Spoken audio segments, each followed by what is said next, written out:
Good morning. இப்போ நான் பணியாரமும் தக்காளி சட்னியும் செய்ய போகிறேன். எப்படி செய்கிறதுன்னு இப்போ செஞ்சு காட்டுறேன். சொல்கிறேன் பாருங்கள் எப்படின்ட்டு. அடுப்பத்தை வச்சுக்கலாம். வடசட்டி வச்சு எண்ணெய் காய வச்சுக்கலாம். வடசட்டி காய் எண்ணெய் ஊற்றிக்கலாம். வெங்காயம் வணக்கிறதுக்கு எவ்வளோ எண்ணெய் அவ்வளோ ஊற்றிக்கலாம். எண்ணெய் காஞ்சிருச்சு. கடுகு போட்டுக்கலாம். கடுகு போட்டு கொஞ்சம் சீரகம் போட்டுக்கலாம். சீரகம் போட்டலாம். கடலைப்பருப்பு கொஞ்சம் போட்டுக்கலாம்.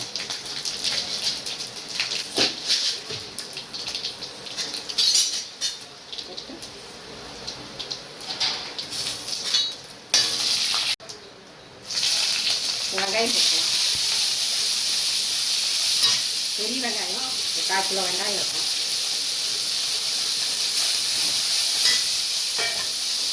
போட்டு நல்லா வாங்கிக்கலாம். உப்பு கொஞ்சம் போட்டுக்கலாம். வெங்காயத்துக்கு உப்பு போட்டுக்கலாம். மாவுலேயே உப்பு போட்டுருக்கு. வெங்காயத்துக்கு மட்டும் கொஞ்சம் உப்பு போட்டுக்கலாம்.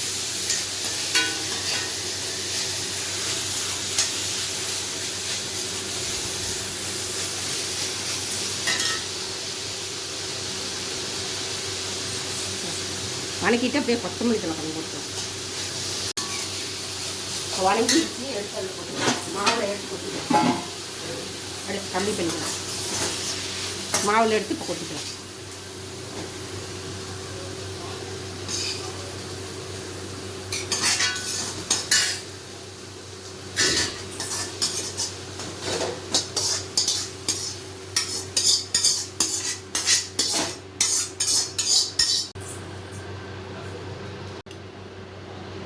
கொட்டி வச்சு மாவு கலக்கி வச்சுக்கலாம்.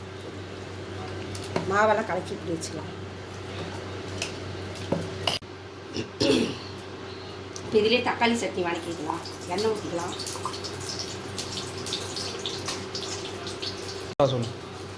பணியாரத்துக்கு தக்காளி சட்னி நல்லாயிருக்கும். அதனால் தக்காளி சட்னி வெங்காயம் கொஞ்சம், புளி கொஞ்சம், மிளகா கொஞ்சம் இதெல்லாம் போட்டு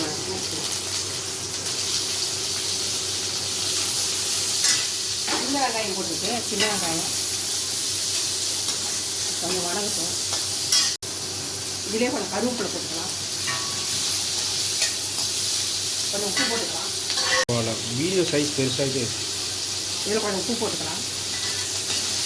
தக்காளி வெங்காயம் வணங்கிச்சு. தக்காளி போட்டு ஒரு 6 தக்காளி போடும்.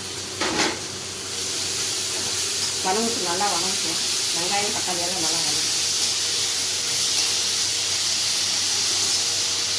வெங்காயம் தக்காளி எல்லாம் நல்லா வணங்கிடுச்சு. இப்போ வந்து தேங்காய் இதில் கொஞ்சம் போட்டு வணக்கலாம். சும்மா போட்டு ஒரு கரெக்டு கட்டணும்.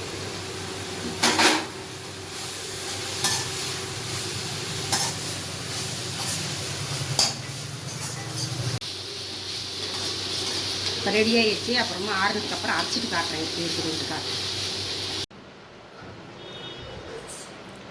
தக்காளி சட்னி ரெடி ஆயிடுச்சு. இப்போ தாளிச்சிக்கலாம்.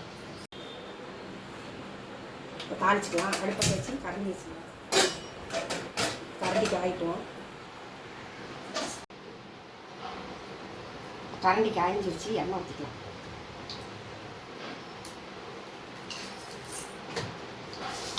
எண்ணெய் ஊற்றிட்டு கொஞ்சம் கடுகு போட்டுக்கலாம்.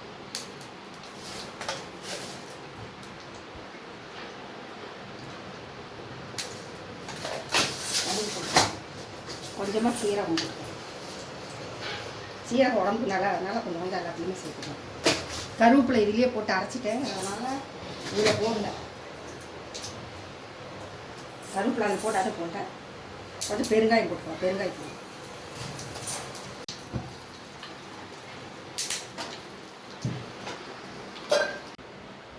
இப்போ தாளிச்சதை எடுத்து இதில் கொட்டிக்கலாம். சட்னி ரெடி ஆகிடுச்சு. அப்புறமா பணியாரம் சுட்டு காட்டுறேன்.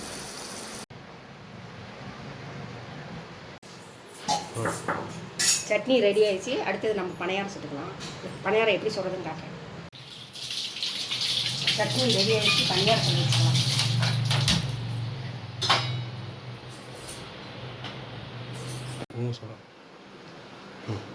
பணியாரக்கல் காஞ்சிருச்சு. இப்போ எண்ணெய் ஊற்றிக்கலாம். எண்ணெய் நிறைய ஊற்றிக்கலாம். இப்போ எண்ணெய் ஊற்றியாச்சு. எண்ணெய் காஞ்சதும் பணியாரம் ஊற்றிக்கலாம். எண்ணெய் காஞ்சிருச்சு, பணியாரம் ஊற்றிட்டோம்.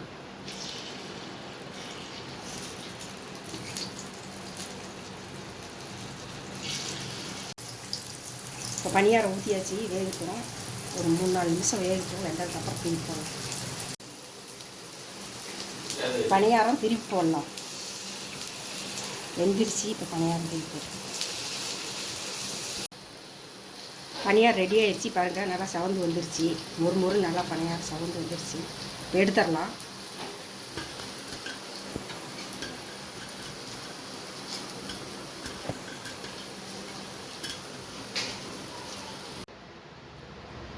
இப்போ பணியாரம் பாருங்கள் ரெடி ஆகிடுச்சு. மொறு சுவையான டேஸ்ட்டான பணியாரம் ரெடி. நீங்களே எப்படி இருக்குன்னு செஞ்சு பார்த்துட்டு சொல்லுங்கள். கமெண்ட் பண்ணுங்கள், லைக் பண்ணுங்கள், சப்ஸ்கிரைப் பண்ணுங்கள். இப்போ மொறு சுவையான பணியாரம் தயார்.